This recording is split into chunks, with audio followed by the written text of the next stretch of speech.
Sriman Narayana Narayan Hari Hari Sriman Narayana Narayan.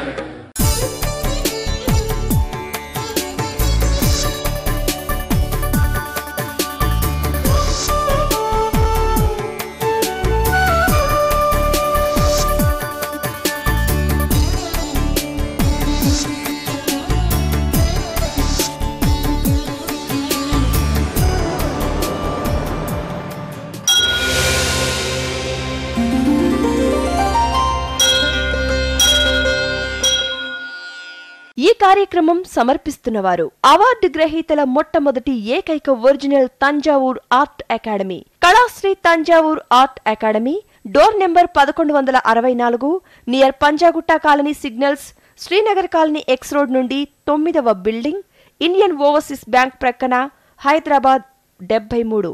Website www.kalasriarttemple.com। Sriman Narayana Narayan Hari Hari Sriman Narayana Narayan Hari Hari Sriman Narayana Narayan Hari Hari Sriman Narayana Narayan Hari Hari.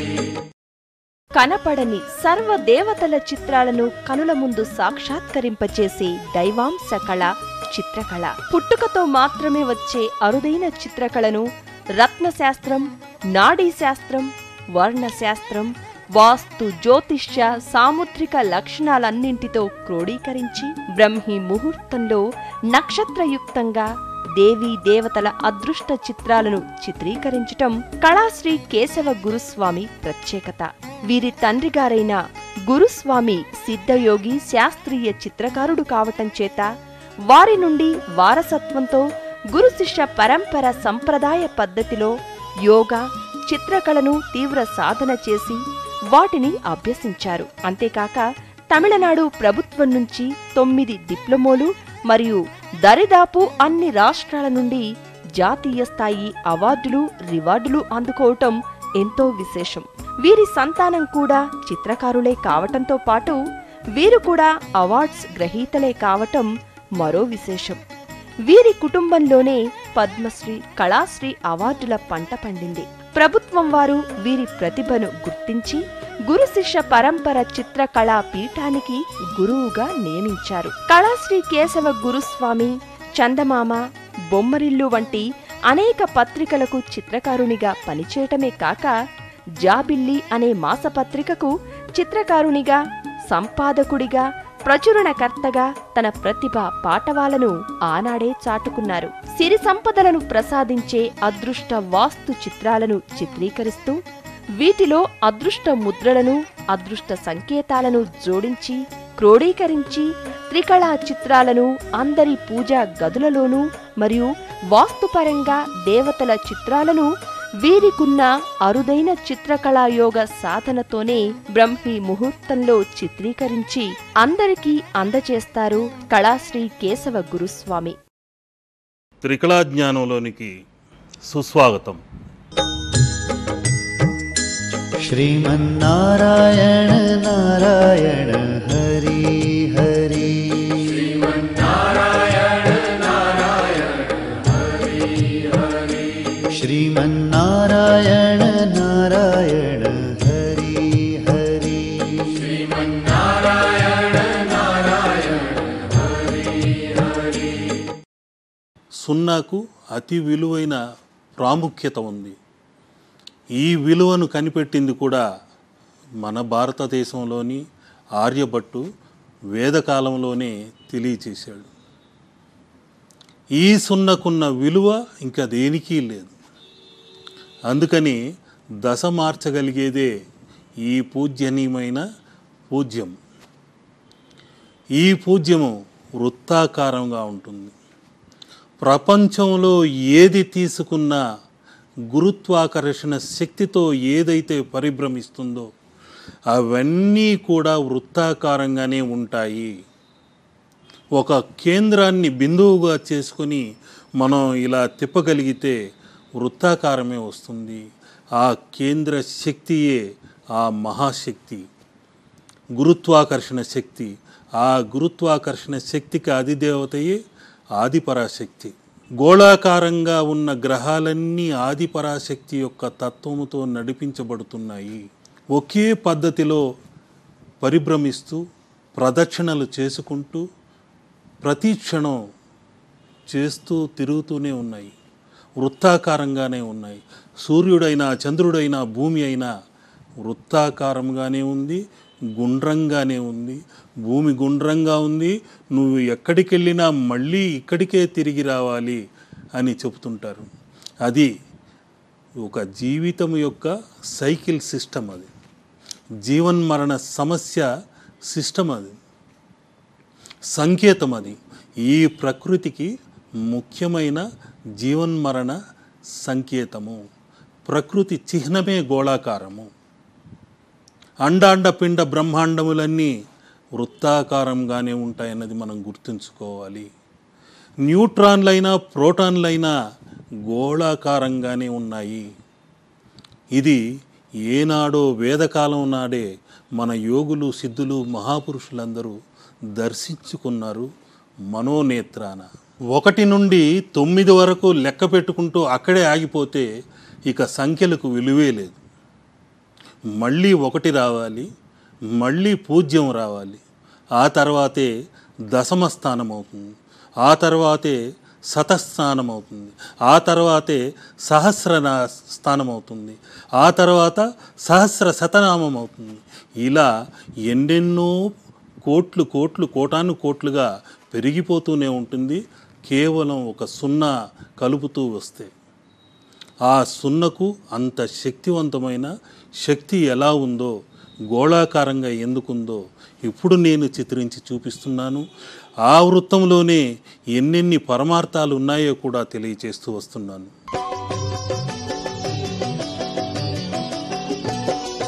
Pashupati హృదయేశ్వరి Eshwari భక్తుల కాపాడవా శివశంకరి. సూర్య చంద్రాదులు కూడా ఈ విధంగా వృత్తాకారంగానే పూజ్యతత్వముతోనే ఉంది. పూజ్యానికి విలువ ఉందని ఆర్యభట్టు కూడా తెలియచేశాడు. ఇటువంటి పూజ్యాలతో కోటాను కోట్లు మనం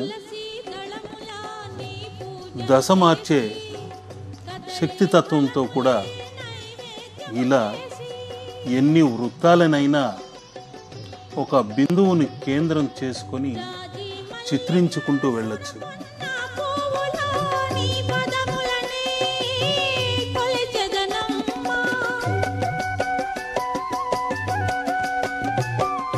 పశుపతి హృదయేశ్వరి ఈశ్వరి భక్తుల కాపాడవా శివశంకరి. పశుపతి హృదయేశ్వరి ఈశ్వరి.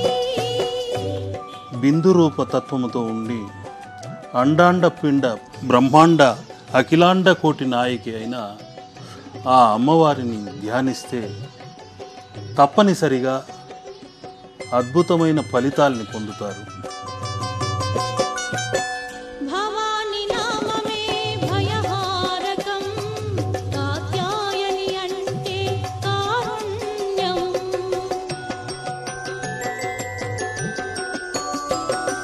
సితికంఠుని సతి నీవే రజితాచలవాసిని శివశాంకరి భయహారిణి.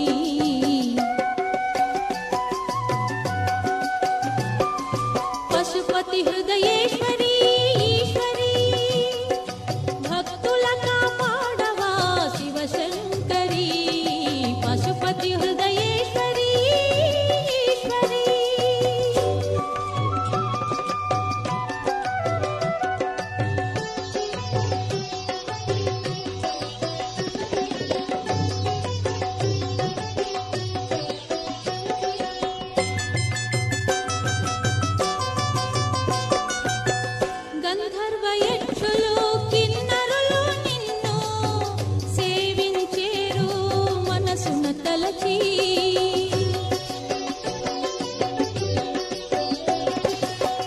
గంధము రాసి నీరాజన ఆ తల్లి బిందు రూపిణిగా సాక్షాత్కరిస్తూ పూజ్యంలోనే పూజ్యనీయమైన విలువలు ఉన్నాయని తెలియచేస్తుంది. విజయదశమి యొక్క పరమార్థాన్ని కూడా ఈ 1-0 అనే దానిలో 1 తర్వాత ఉన్న 0 యొక్క విలువని, అందులో దాగిన విజయ తత్వాన్ని మనకు తెలియచేస్తుంది. ఈ తల్లి అనుగ్రహం నిత్యం ఇలా కాస్మిక్ కిరణాలై పాలవెల్లి మొత్తమే ప్రణవనాదమై ఓంకార తత్వంతో నిత్యం ఆ తల్లి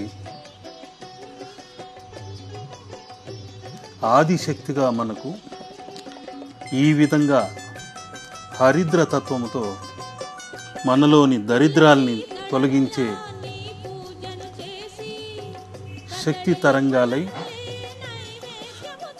మీకందరికీ ఆ మహాశక్తి, ఆదిపరాశక్తి, తొలి శక్తి, పూజ్యనీయ శక్తి అనుగ్రహ తరంగాలందాలని కోరుకుంటున్నాను. ఈ శుభ సందర్భంగా కన్యలకి కొత్త బట్టలు పెట్టి, భోజనాలు పెట్టి, పూజలు చేసి సాగనంపుతుంటారు. ఎందుకంటే బాలా త్రిపుర సుందరి కూడా బాల రూపంలో మన ఇంట్లోకి వచ్చి మన ఆతిథ్యం స్వీకరిస్తుందని ఒక నమ్మకము. ఈ పండుగ రోజులలో ముఖ్యమైన 3 తిథులు ఉన్నాయి. ఆ త్రికళ తిథులు అతి శక్తివంతమైనవి. ఆఖరి రోజున, అష్టమి రోజున వచ్చే శక్తి తత్వమే దుర్గామాత యొక్క అనుగ్రహం కలది. దానినే దుర్గాష్టమి అంటుంటాము. నవమి రోజున వచ్చే రోజున మహర్నవమి అంటుంటాము. దశమిని విజయదశమిగా, విజయాన్ని వరించి మీకందరికీ ఇచ్చే అనుగ్రహ శక్తిగా ఆ తల్లి విజయదశమి రోజున అందరినీ ఆశీర్వదిస్తుంది. ఆ 3 రోజులతోనే ముగియకుండా 10వ రోజు మన పుస్తకాలని, వ్రాత పనులకు ఉపయోగించే పెన్ను కానివ్వండి, పెన్సిల్ కానివ్వండి, బ్రష్లు కానివ్వండి, ఇవన్నీ ఉపయోగపడే వస్తువులన్నీ, వ్యాపారపరంగా ఉపయోగించే వస్తువులన్నీ లక్ష్మీకరంగా, శక్తివంతంగా, విజ్ఞానపరంగా అన్ని శక్తుల కలయికతో మనకు ఆ త్రికళమాత అనుగ్రహం కలగాలని ఆయుధ పూజగా పూజిస్తుంటాం.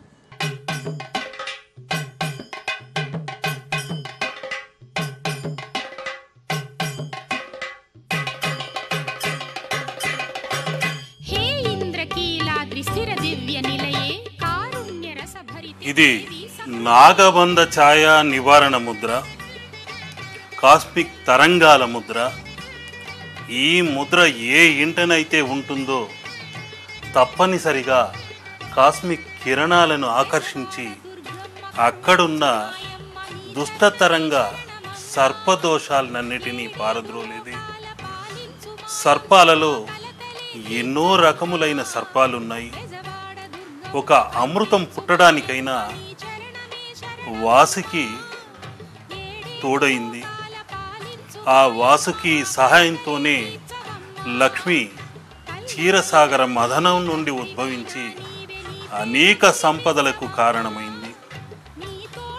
అదేవిధంగా ఆ శ్రీహరికి వైకుంఠాన ఆదిశేషువై పట్టుపానుపై ఆ అనంతశయనుడున్నాడు. ఆ హిమగిరీశుడికి, ఆ పరమేశ్వరుడికి నాగాభరణమై, శంకరాభరణమై, కంఠాన అలంకారంగా ఈ సర్పమే ఉందన్నది మనం గుర్తుంచుకోవాలి.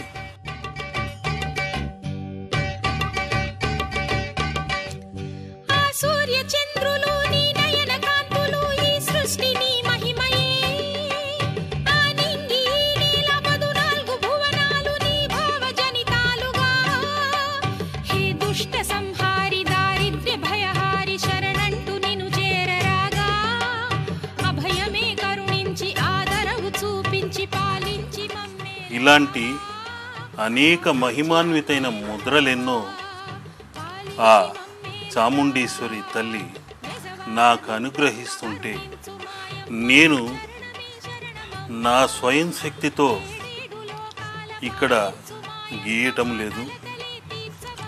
కళ్ళకు కనిపించని అతి శక్తివంతమైన యోగులు సిద్ధులు నా పక్కన నిలబడి ఈ కరమును వరముగా మార్చుతూ ఇందులో దాగిన శక్తివంతమైన ముద్రలని నా చేత చేయిస్తున్నారు అన్నదే నా భావన.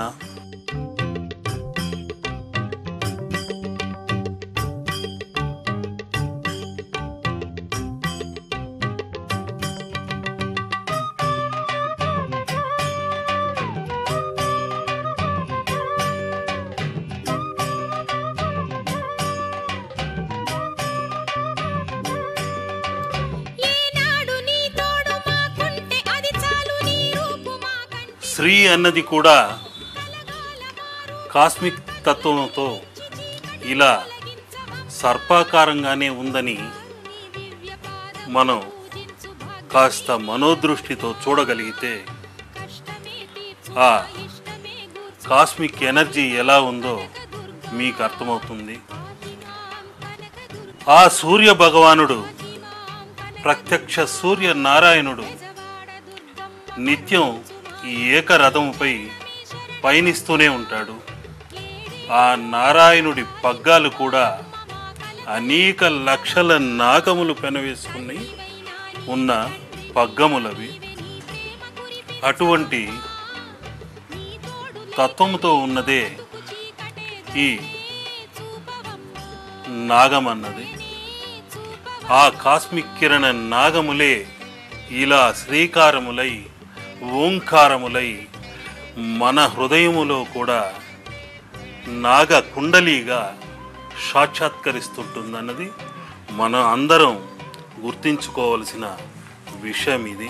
ఈ చిత్రాన్ని చూస్తున్న మీకందరికీ ఈ అదృష్ట తరంగాలతో కాస్మిక్ తరంగాలతో మీ ఇంట ఈ భక్తి ప్రసారాల ద్వారా శక్తి తరంగాలై ప్రవేశించి మీలోని ఛాయా దోషాలన్నీ నివారణ చెయ్యాలని కోరుకుంటూ ఈ నాగబంధ ఛాయా నివారణ ముద్రను అందిస్తున్నాను. చాలు తొలుగు మా పాపాలు కనికరమ్మే చూపలేవా. దాసాను దాసులం దీనాది దీనులం ఆసరే నీవియలేవా. ఆసరే నీవియలేవా. శరణం దుర్గే శరణం. శరణం దుర్గే శరణం. ఇక దశమహావిద్యల గురించి తెలుసుకుందాం. నా పరిశోధనలో దశమహావిద్యలన్నవి దేవి దశావతార తత్వంతో ఆవిర్భవించింది. ఆ లలితాంబిక తాంత్రిక స్వరములలో శ్రీమాత్రే అనే నామములతో 182.5 శ్లోకములతో నిండి ఉంది. శివతత్వముతో 182.5 శ్లోకములు ఉన్నాయి. ఈ 182.5 అని పరమార్థము ఒక నిగూఢార్థము దాగి ఉంది. అది ఏమిటంటే ఈ 2 సమ్మేళనములే రాత్రి పగళ్ళు. మనిషి జీవితకాలం సగభాగం రాత్రిలోనే గడిచిపోతుంది, మరో సగభాగం పగలు గడుపుతుంటారు. ఒక సంవత్సరానికి కూడా 365 రోజులు. ఆ 365 రోజుల్ని రాత్రి భాగాన్ని సగం, పగటి భాగాన్ని సగం విభజిస్తే 182.5 రోజులు వస్తుంది. ఈ 182.5 రోజుని శక్తి అంశంగా అమ్మవారిని పూజిస్తుంటాం, శివాంశముగా ఆ పరమేశ్వరుణ్ణి పూజిస్తుంటాం. ఈ శ్లోకాలలో దాగిన నిగూఢ అర్థం కూడా అదే. వీరి ఐక్యతతోనే మన శరీరం కూడా ఉంది.